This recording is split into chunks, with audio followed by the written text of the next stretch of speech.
Guna meringankan korban bencana banjir dan longsor serta pergerakan tanah di Kampung Suradita, Desa Ciengak, Kecamatan Geger Bitung, Kabupaten Sukabumi, Jawa Barat, anggota DPRD Kabupaten Sukabumi Asep Saipul salurkan bantuan. Dalam kegiatan tersebut, Asep Saipul tidak hanya menyalurkan bantuan, tetapi juga meninjau langsung lokasi bencana terdampak kepada 240 kepala keluarga dengan total 674 jiwa. Bantuan yang diberikan meliputi sembako dan kebutuhan lainnya untuk meringankan beban para korban yang terdampak.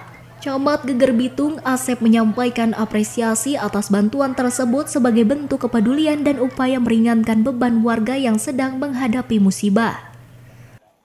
Ini positif sekali ya, jadi untuk memenuhi kebutuhan konstituennya dengan anggota dewannya yang terpilihnya itu untuk menemui konstituen berikut permasalahannya. Dia ada komunikasi yang efektif untuk ditindaklanjuti oleh dewan tersebut itu. Oke. Ini pada dasarnya membantu usulan yang berasal dari bawah itu untuk ditindaklanjuti ke atasnya gitu. Oke. Banget itu. Tapi masih menunggu tapi masih pulang ke rumah gitu Bu ya?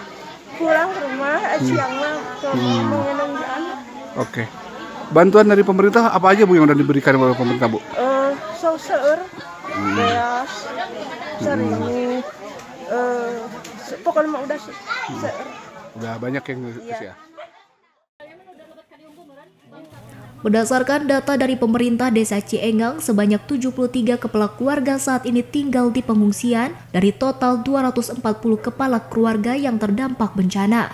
Para pengungsi tersebut untuk sementara menempati gedung Sekolah Dasar Negeri Suradita sebagai tempat penampungan. Dari Kecamatan Geger Bitung, Kabupaten Sukabumi, Iqbal Bakar, Tim Liputan MGS TV melaporkan.